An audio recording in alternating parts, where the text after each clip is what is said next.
एक mobile phone बनता कैसे, उसमें कहाँ पैसे जाते हैं, break it down. First phone design होता है। डिज़ाइन में आप सबको डिज़ाइन करते हो कि फ़ोन में डिज़ाइनिंग का मतलब सिर्फ ये नहीं होता कि फ़ोन का कलर्स डिज़ाइन करना, फ़ोन का पूरा स्ट्रक्चर डिज़ाइन करना, टूलिंग किट्स डिज़ाइन करना, इसका फंक्शनिंग कौन से प्रोसेसर के साथ कैसे होगा वो सब कुछ डिज़ाइन करना, कि कौन से फंक्शन के साथ कैसे हम लोग इसको चीपर ला सकते हैं। सेकंड स्टेज उसका नेगोशिएशन आता है उसके वेंडर्स के साथ का। ठीक है।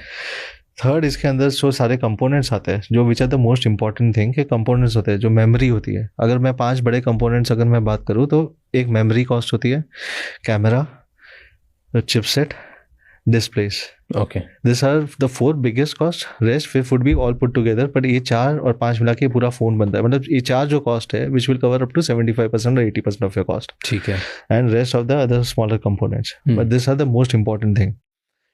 It would be processor, as I said, processor हो गया, कैमरा हो गया, आपका डिस्प्ले हो गया, and the chipset. This are the 4 biggest things. ये होने के बाद में वंस यू सी कि this design is functioning with this particular all the 4-5 items and all the 5th items together, तो फिर आप उसका असेंबली और मैन्युफैक्चरिंग के बारे में सोचते हो आप।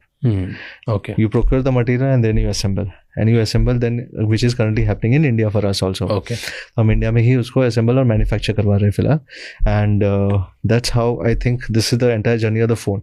नाउ इसमें फैब्रिकेटर्स अलग होते हैं, डिज़ाइनिंग वाले अलग होते हैं। तो अगर जैसे हमने कंपोनेंट्स सब जगह से लिया और कंपोनेंट्स लेके हमने जैसे कैमरा एक कंपनी से लिया, चिपसेट एक कंपनी से लिया, हमने डिस्प्ले एक कंपनी से लिया, हमने फिर बाकी सारे कंपोनेंट्स एक कंपनी से लिया और उनको सबको R&D करके हमने डिज़ाइन किया एक फ़ोन।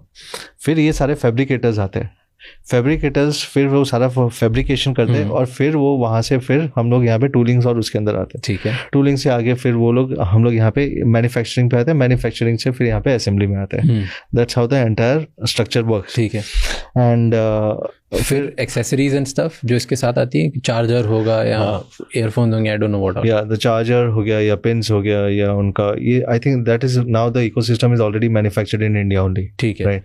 फिर वो next is added cost, that's an added cost to it. ये चार्जर को इसके साथ भी वो भी एक पार्ट ऑफ डिज़ाइन आ जाता है कि आपका चार्जर को कौन सा चार्जर इसके साथ कंपेटेबल रहेगा, वो प्रोसेसर के साथ कौन सी स्पीड पे कंपेटेबल रहेगा। ठीक है। क्या बैटरी को कितने टाइम पे स्पीड ऑफ चार्जिंग करेगा। सो स्पीड ऑफ चार्ज हो गया, उसमें डिस्चार्ज हो गया, उसके अंदर सारे बैटरी ड्रेन टेस्ट आते हैं।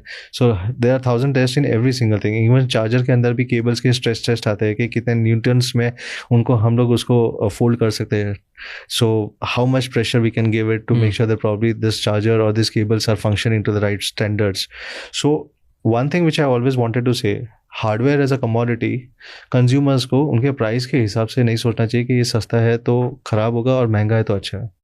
It should be considered as a commodity and make sure that probably, because अगर आपका OS, अगर गूगल ही आपको 3-3, 5-5 साल का अपडेट्स दे रहा है and at the same time आपको हार्डवेयर का 2-2 साल का वारंटीज है, 1-1 साल की वारंटीज है, then you should not be worried because hardware has become a commodity at that time. ये समझाया आपने। इसमें कितने मैन्युफैक्चरर्स लगते होंगे फ्रॉम स्टार्ट टू एंड, कि एक इंसान सब ये कर देता है, फैब्रिकेशन, असेंबली? नहीं, there are 1000 component manufacturers.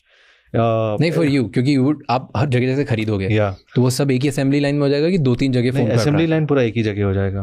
Okay. So assembly in India happens at one particular point, but the components वाले जो हो गए वो कम से कम अराउंड 280 से 300 अलग अलग कंपोनेंट सप्लायर्स हो गए आपके लिए। बट उनसे आप थोड़ी डील करोगे, तो मैन्युफैक्चरर डील करेगा ना? नहीं, we being an OEM we will deal with the major 4 suppliers.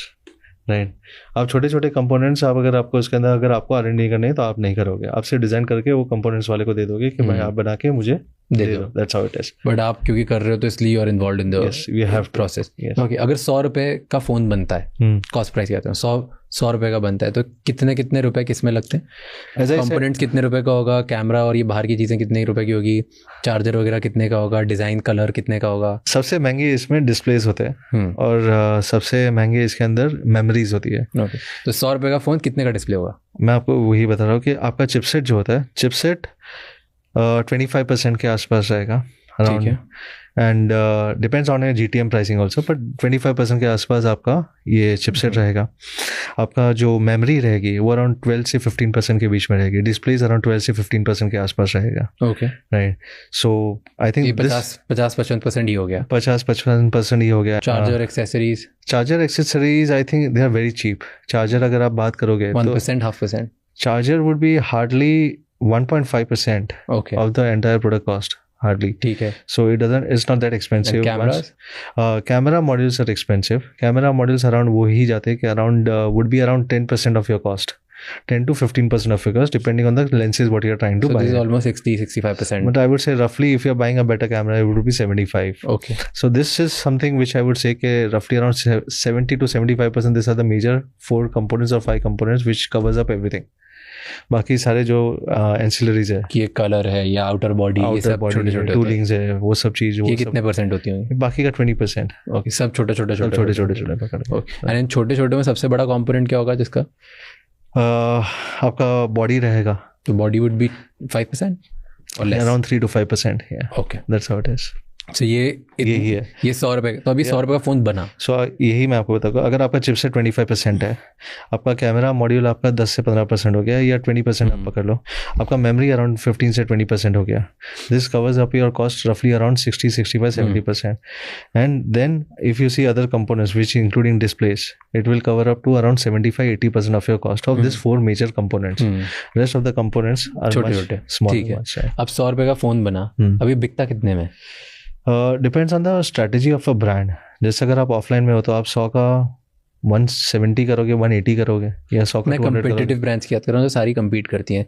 Let's say Apple और वो फैंसी सैमसंग, दे वुड 100 रुपए की चीज़ 1000 में बेचेंगे probably. I don't know what's the cost, right? See, I would say there was a very simple thing which my college professor told me once, कि strategy कुछ बड़ी चीज़ नहीं होती. हम लोग स्ट्रैटेजी को कॉम्प्लीमेंट करते हैं. ये सिर्फ विलिंगनेस टू बाय और विलिंगनेस टू पे होता है कंज्यूमर का. इसके जो डिफरेंस होता है ना, यही आपका प्रॉफिट है.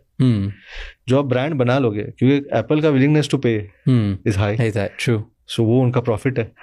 आपका जितना कंज्यूमर का विलिंगनेस टू पे हाई होगा, that is your profit. Willingness to sell मतलब आपके सप्लायर्स आपको क्या प्राइस में आपको बेचना चाहते हैं, including your manpower, why they want to work for you. तो वो आपके लिए वो ज़्यादा कम हो गया, तो आपका वैल्यू चेन और सस्ता हो गया, और आपका विलिंगनेस टू कंज्यूमर्स आपका ज़्यादा हो गया to pay. So which is your profitability. That is how the difference is. So सारे ब्रांड का होता सेम ही है, but it's all about consumers willingness to pay for a particular brand.